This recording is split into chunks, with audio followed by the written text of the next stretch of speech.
Mapagpalang araw, Sir Casper. Itago niyo na lang ako sa pangalang Gilbert. Ako ay 32 anyos. Ang kwentang ibabahagi ko sa inyo ay nangyari noong taong 2008 sa isang liblib na lugar dito lamang sa aming lupang sinilangan sa Negros Oriental.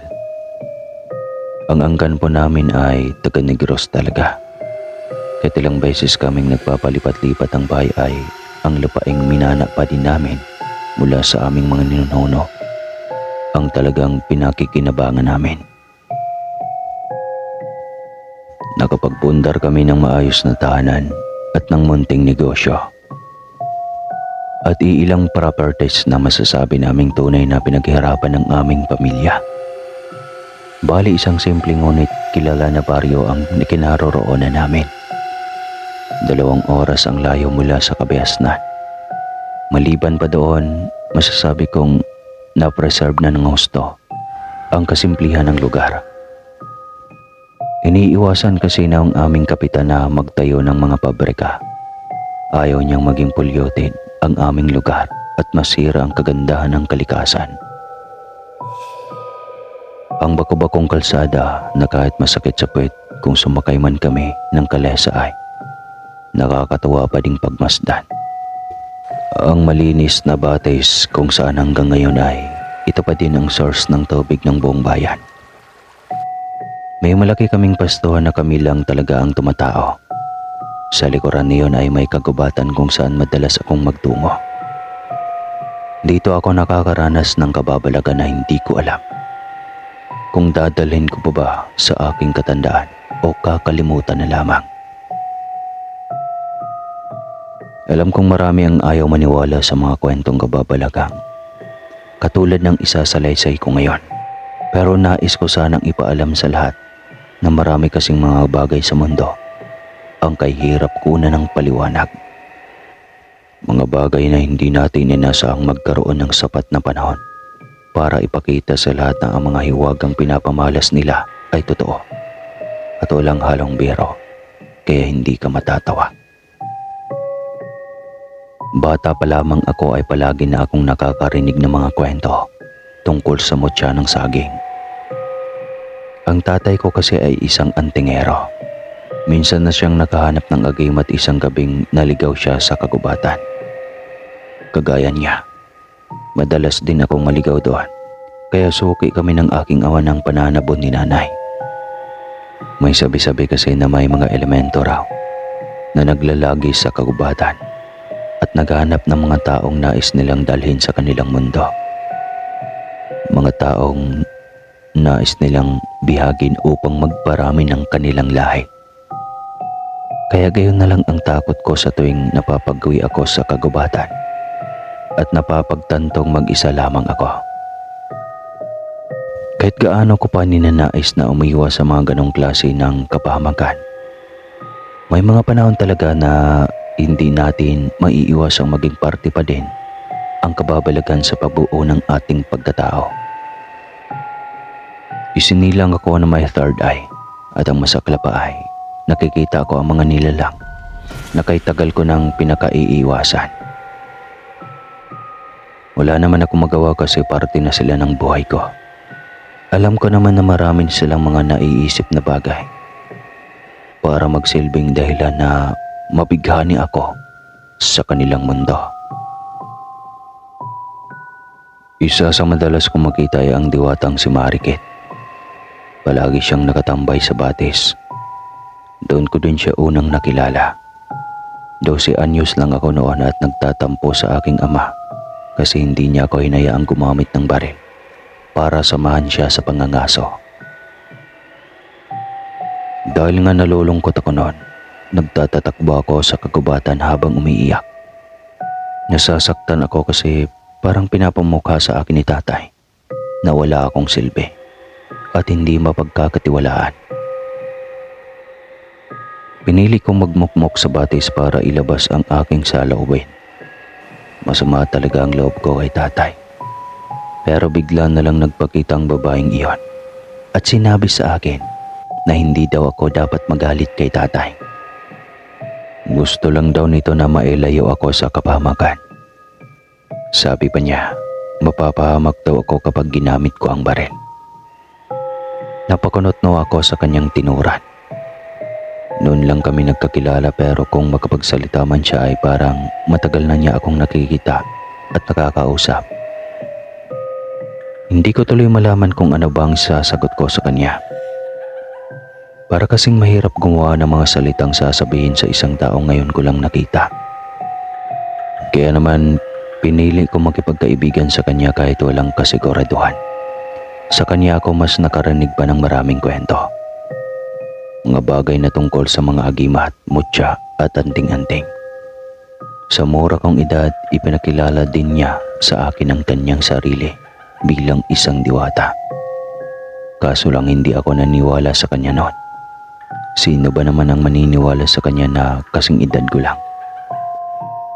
Alam naman namin na mahirap tanggapin sa aking sarili na may mga bagay na sadyang mahiwaga. Kaya kahit alam kong may kakaiba na talaga sa kanya, pinili ko lang na manahimik. Alam ko naman na darating ang araw na ipagtatapat niya din ang lahat ng katotohanan tungkol sa kanya. Simula noon, palagi na kaming nagkikita ni Mariket. Sa batis ang aming tagpuan. Dinadalan ko siya ng pagkain, nakakatuwang hindi naman niya kinakain.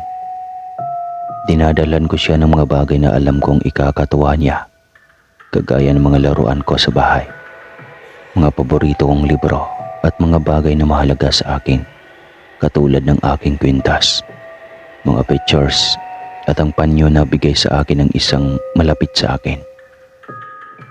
Sabi sa akin ni Mariket, gustong-gusto niya akong maging kaibigan. Mabait raw ako at hindi mapang-abuso. Marunong akong makipagkapwa at hindi nang iinsulto. Tinatawanan ko na lang lahat ng mga naririnig ko. Kahit alam kong mabait naman talaga ako, hindi pa man din ako mapalagay kapag pinupuri niya ang sarili ko. Nakakaasiwa dahil hindi ako sanay. Para sa aking ama, isa lang akong walang kwentang lalaki. Walang silbi at hindi may pagmamalaki. Pero lalaging nasa tabi ko si Mariket. Lahat ng masasakit at masamang bagay na sinabi niya sa akin ay nababawi ni Mariket. Pinapagaan niya ang aking loob. Binibigyan ako ng lakas para magkaroon ng tiwala sa aking sarili. Kaso lang isang araw, may estrangherong dumayo at nagpunta sa batis. Nabihag nila si Mariket. Ang mga estranghero na ito ay mga aswang pala. Gayon na lang ang takot na naramdaman ko nang mapagtanto kong may balak silang masama sa kaibigan ko. Nagulat na lang kasi ako ng isang araw na wala na si Mariket sa tambayan namin. Ilang beses ko siyang hinanap at tinawag pero hindi ko siya makita. Sa halip, isang pangit na lalaking may pangil ang nagpakita sa akin. Sinabi niya na hawak nila si Mariket at nakahanda silang patayin ang babae. Oras na hindi nito ibigay ang pinakamahalagang bagay na gusto nilang makuha. Ang isang mutya na pinakaiingatan nito. Nagtaka ako at napakunot ng noo sa kanilang sinabi. Anong mutya ba ang gusto nilang kunin? Sa tagal na naming naging magkaibigan ni Mariket, ay hindi man lang niya nabanggit sa akin ang mutya na sinasabi ng mga aswang. Pumikit ako nang maramdaman kong may tumatawag sa akin. Isang boses babae na tila matagal nang gusto akong makausap. Tila pa bumubulong na wag akong magsasalita ng kahit ano. Kaya bilang pagpapatahimik sa aking konsyensya, hindi na nga ako nagsalita at nanahimik na lamang. Umalis ang mga aswang ng araw na iyon na walang anumang nadalang impormasyon mula sa akin. Wala din naman kasi akong balak sabihin sa kanila. Wala akong alam. Nang mapag-isa ako sa batis, tsaka ko palang napansin ang ingay sa aking diwa. Hindi ito ang aking konsyensya, kundi isang boses na may pamilyar na pagsusumamo mula kay Mariket. Naririnig kong sinabi niya sa akin na hindi pa raw panahon para hanapin ko ang mutya na sinasabi ng mga aswang. Kailangan ko pang magpalakas at mag-ensayo dahil wala naman daw ibang pwedeng magmamay-ari niyon kundi ako lang. Hindi ko alam kung ano ang aking magiging ambag sa nasabing mutya, pero nararamdaman ko na malaki iyon at importante. Kaya naman mula nang marinig ko ang boses na iyon ni Mariket, natuto na akong mag-ensayo. Tuwing pumapasok ako sa eskwelahan, madalas akong maaabutan ng hapon. Kung minsan ginagabi pa nga ako, kaya palagi akong nakakapansin ng mga bagay na hindi ko naman dapat kinakatakutan. Sa tingin ko, minamatyagan ako ng mga aswang. Gusto nilang makasiguro na wala talaga akong kinalaman sa mga bagay na iniingatan ng diwatang si Mariket. Dito ko naisip na maging alerto sa lahat ng pagkakataon. Alam kong mahirap pero kailangan ko makasiguro na kaya ko na talagang makipaglaban sa kanila. Lingid sa kaalaman ng mga aswang, nagpa-practice ako ng pakikipagsagupaan sa kanila sa aming tahanan. Kinabisado ko ang lahat tungkol sa kanila at ang kahinaan nila. Isang hapon, naglalakad ako sa kahabaan ng sementadong kalsada nang may mapansin akong kakaiba sa daan. Tila may isang bultong nakaharang sa dapat sana ay dadaanan ko. Kinabahan ako nang makitang kasing nipis lang ng kawayan ang anino nito. Napalunok ako. Ilang saglit lang lumapit ang nilalang kaya nasilayan ko ang kanyang mukha. Ang kaklase kong si Melanie. Hindi makapaniwalang napasikmat ako sa kanya kung ano ang kanyang kailangan sa akin at bakit niya ako inaabangan. Umahango siyang tumawa na tila ba sinasapian. Ang kanyang boses ay may halong tunog ng lalaki na para bang pinagbuhol-buhol. Kaya gayon na lang ang pagnanais kong malaman kung ano ba talaga ang nangyari sa kanya. Sinubukan ko siyang tanungin kung may problema ba siya sa akin. Ngunit iba ang kanyang isinagot. Aniya, matagal na niyang kinalimutan ang pagiging isang aswang. Ngunit sinusubok daw ng liwanag ng buwan ang kanyang buong pagkatao. Tinatawag siya ng liwanag at hirap siyang tanggihan ito. Hindi dahil sa ayaw niyang suwayin ang kapangyarihang pinaabot nito sa kanya, ngunit dahil sa wala siyang magagawa dahil ba tila hawak ng buwan ang buhay niya. Sa isang iglap, nagbago bigla ang kulay ng mga mata ni Melanie. Naging kasing pulang ng sariwang dugo. Ang kanyang mukha ay nangunot at nagkaroon ng kulubot. Nagkaroon siya ng kulay itim na balat at may nakakasindak na mahabang pangil. Ang kanyang dila ay kasing nipis ng sinulid. Sa madaling salita, ipinakita nito ang kanyang anyong aswang. Isang nakakasindak na anyong palagi na yatang dadalaw sa aking panaginip at magsilbing bangungot. Napatras ako sa labis na takot. Wala akong maapuhap na ibig sabihin, lalo na't nakikita kong nanlilisik ang mga mata ng nagbagong anyo na si Melanie. Nagpatuloy ang babae sa pagsasalita na labis kong ikinahindik. Aniya, galit na galit siya sa akin. Kung ibigay ko lang daw ang kailangan nila ay pwede na silang mamuhay ng matiwasay. Alam ko na kaagad kung ano ang hinahanap niya. Ang mutya ng saging na ayon sa pagpapakita ni Mariket sa aking panaginip ay nasa pusod ng kagubatan at binabantayan ng masasamang elemento. Makukuha lang daw ito ng isang taong karapat-dapat na magmay-ari nito. Tumawa ako at sinabi sa kanya na hindi niya makukuha ang bagay na iyon. Nanlilisik ang mga mata niya at binantaan ako, kaso lang ayaw ko nang magpa-apekto. Hindi siya o kahit na sino ang pwedeng makapagpabagsak sa akin dahil matagal ko nang ginagawa ito para mabawi ang pinakamatalik kong kaibigan na si Mariket. Nalulungkot na ako ng husto dahil pwede siyang mapahamak sa kanyang matagal na pagkakakulang. Kahit ganito lang ako, Malaki ang pagmamalasakit ko sa mga mahalaga sa akin. Inilabas ko ang hindi ko na maihiwalay na buntot pagi sa aking bewang. Ipinakita ko ito sa aswang na si Melanie, pero humalakhak lang siya. Maya-maya pa, lumuhod siya sa lupa. May inilabas siyang isang botelyang kulay dilaw. Binuhos niya ang laman nito sa kanyang balat, tsaka ipinahid sa kanyang buong katawan. Sinasabayan niya ito ng orasyon na tanging siya lamang ang nakakaintindi. Hindi ko may paliwanag kung bakit animoy nanunuot ang lamig sa aking buong katawan. Nahipnotismo akong titigat siya hanggang sa magulat ako nang si Melanie ay biglang nagkaroon ng mas nakakasindak pang anyo. Doble na sa nakakatakot niyang itsura kanina. May mga matang nagbabaga na katulad ng apoy na walang kamatayan. Mga kukong kay tatalas habang tumutulo ang laway at buhaghag na buhok. Umaangil at naririnig ko ang kanyang mga huni katulad ng isang aswang.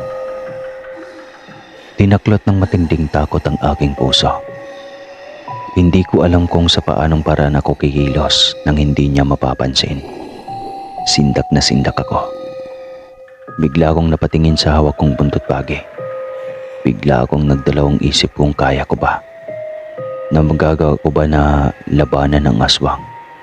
Gayong sa buong katotohanan ay isa lang siyang babaeng naghahanap ng matiwasay at maayos na buhay na malayo sa kapahamakan. Pumikit ako at kahit hindi ko nakikita si Mariket ay humingi ako ng patnubay sa kanya. Gusto kong malaman niya na hindi lahat ng aswang ay masama, pero sabi niya sa aking isipan, ako lang daw ang makakakuha ng mutya. Mamamatay si Melanie kapag pinilit niyang kunin ang makapangyarihang bagay na iyon. Wala akong ibang nagawa kundi ang tumakbo at tunguhin ang pusod ng kagubatan. Kahit pa hinahabol ako ng aswang, nakikita kong maliwanag ang buwan at nagbibigay ito ng pahiwatig na ngayon na ang tamang panahon para makuha ko ang nasabing mutya. Mabilis akong nakarating sa aking dapat na puntahan. Alam kong mahirap pero kailangan kong maging sakim kahit ngayon lang. Kinakabahan ako habang hinahanap ang puno ng saging na kailangan kong abangan. Hanggang sa ilang sandali lang, nagulat ako nang makita ko ang nagliliwanag na dulo ng bulaklak ng saging. May likidong papatak na mula doon, kaya mabilis ko na itong nilapitan. Tiyempong mahuhulog na lang ang mutya ay nagawa ko na itong saluhin gamit ang aking bibig. Dito ko na nagawang gisingin ang mga masasamang nilalang na siyang naging tagabantay sa mutya. Lumabas ang mga tikbalang, aswang at masasamang elemento. Gayunpaman, nasa aking lalamunan na ang mutya. Huli na sila, kaya kailangan labanan ko ang lahat. Isa-isang umatake ang mga nilalang na kakatuwang nagagawa kong labanan. Kung gaano sila kalakas ay nakakamanghang nahihigitan ko sila. Na hindi ko na kailangang magpakahirap sa pakikipagsagaw pa dahil mas malakas na ako sa kanila. Ito ang dahilan kung bakit bawat nilalang na gusto kong lumapit sa akin ay kusang lumalayo at umiiwas. Dahil natatakot sila sa taglay na kakayahang meron ako ngayon. Nang mapagtanto ng mga aswang na may malaki na silang kawalan ay nagulat ako nang magsigawan sila kasama na si Melanie. Tila hindi nila nagustuhan ang ginawa kong pagkalaban sa kanila kasabay ng malakas kong banta na kailangan nilang ilabas si Mariket kung ayaw nilang masaktan. Makalipas ng ilang saglit na pagsagupaan, lumitaw mula sa gitna ng kadiliman si Mariket. Dala ang nakakasilaw niyang liwanag. Tuwa niyang ibanalita sa akin na nakalaya na siyang tuluyan mula sa mga estranghero na aswang. At sa ngayon ay magagawa na niyang isaayos ang lahat para maiwas na ang kaguluhan. Ginawa niya akong tagabantay ng kalikasan sa tulong ng aking hawak na mutya ng saging. At sa totoo lang, nahirapan ang lahat ng masasamang elemento na lumaban dahil malaki ang kanilang tiwala na ako ang magbubukod sa kanila at sa mga mabubuting nilalang para manatili ang payapa sa aming lugar.